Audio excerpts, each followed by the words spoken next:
ചിങ്ങൻ രാശി, മകം, പൂരം, ഉത്രം ആദ്യ 15 നാഴിക ചേരുന്ന നക്ഷത്രക്കാരുടെ 2026 വിഷുഫലം. ഏപ്രിൽ 14 മുതൽ പറഞ്ഞാൽ മേടം 1 മുതൽ ഒരു വർഷത്തെ വിഷുഫലമാണ് ഈ വീഡിയോയിൽ ഉൾപ്പെടുത്തിയിരിക്കുന്നത്. സൂര്യൻ ഉച്ചരാശിയായ മേടൻ രാശിയിലാണ്.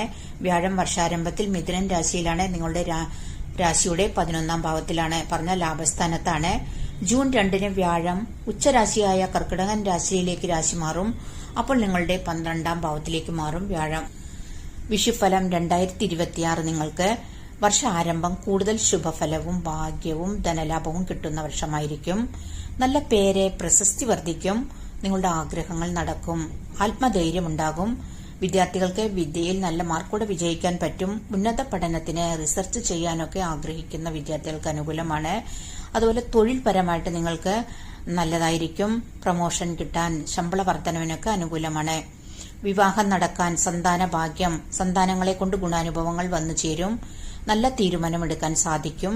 ബിസിനസ്സിൽ അഭിവൃദ്ധി ഉണ്ടാകും. കലാകാരന്മാർക്ക് പൊതുപ്രവർത്തന രംഗത്തെ മറ്റെല്ലാ മേഖലയിലും നേട്ടങ്ങളും ധനലാഭം ഉണ്ടാകും. സമ്പത്തും അതുപോലെ തന്നെ നല്ല ഐശ്വര്യം വർദ്ധിക്കും. ജൂൺ 2 വ്യാഴം നിങ്ങളുടെ 12ാം ഭാവത്തിലേക്ക് രാശി മാറും. അപ്പോൾ കർക്കിടകൻ രാശി വ്യാഴത്തിന്റെ ഉച്ചരാശിയാണ്. അതുകൊണ്ട് തന്നെ നിങ്ങൾക്കത് കൂടുതലായിട്ട് ഗുണഫലവും എന്നാൽ കുറച്ച് സമ്മിശ്ര ഫലവും കൂടിയ ഫലമാണ് ഈ സമയത്ത് കിട്ടുക. ശനി വർഷം മുഴുവനും നിങ്ങൾക്ക് 8ാം ഭാവത്തിലാണ്, പറഞ്ഞാൽ അഷ്ടമ ശനിയുണ്ട്. അതുകൊണ്ട് തന്നെ നിങ്ങൾ എല്ലാ കാര്യവും നല്ലപോലെ ആലോചിച്ച് ശ്രദ്ധയോടെ വേണം ചെയ്യാനായിട്ട്. ചെറിയ ടെൻഷൻ, അതുപോലെ ചെറിയ ആരോഗ്യ പ്രശ്നങ്ങളൊക്കെ നിലനിൽക്കും.